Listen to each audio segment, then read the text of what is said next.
tidak terbangun oleh suara teriakanku. Lalu kuputuskan untuk keluar dari kamar untuk membangunkan ibuku yang tidur di kamar sesulung.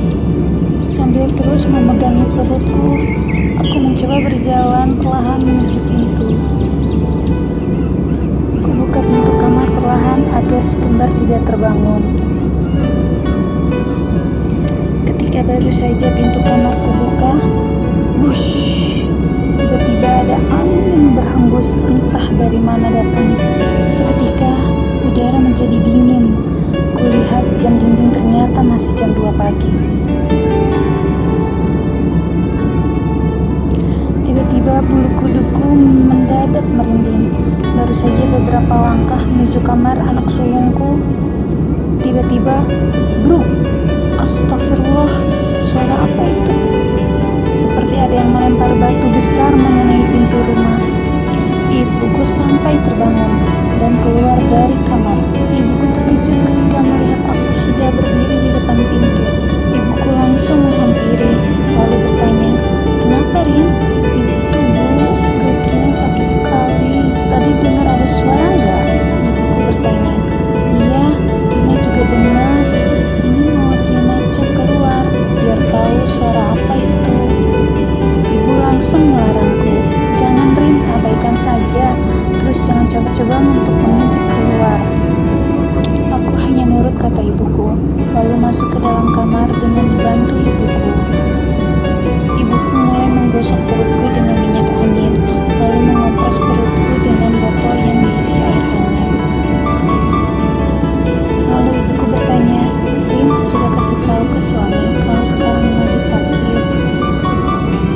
Aku cuma menjawab dengan menggelengkan kepala.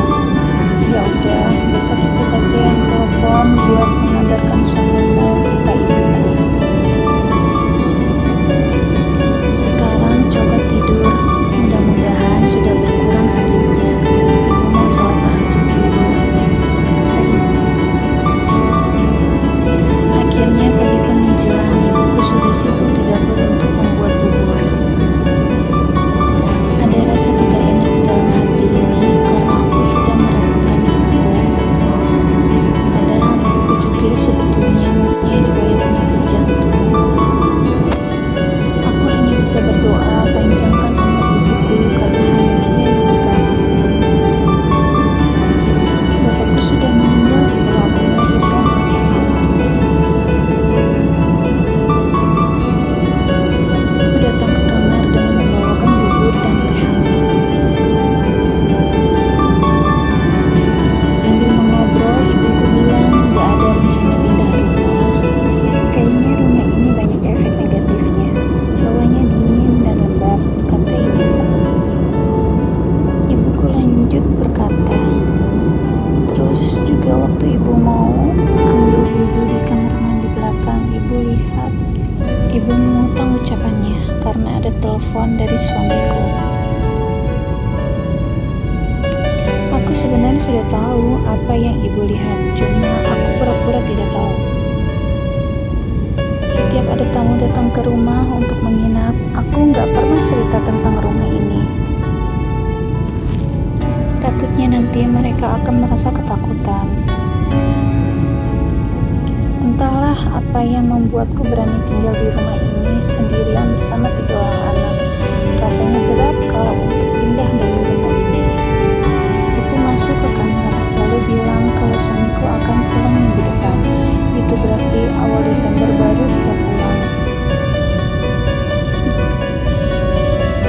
Teringat 3 bulan yang lalu sebelum aku sakit, aku dan suami ngobrol di chat, merencanakan banyak hal di bulan Desember. Pergi berlibur bersama anak-anak ke Jogja dan merayakan tahun baru bersama. Tapi semua rencana pupus sudah karena sakitku ini. Sedih, kecewa yang kurasa, tapi aku tak bisa berbuat apa-apa dengan keadaanku ini. Aku melihat ibuku sibuk mengurus anak aku, memandikan si kembar, memakaikan baju, menyuapi, dan mengantar si sulung ke sekolah. Ada perasaan berdosa melihatnya yang seharusnya aku sebagai anak tertua bisa merawat dan membahagiakannya. Ini malah aku selalu merepotkannya.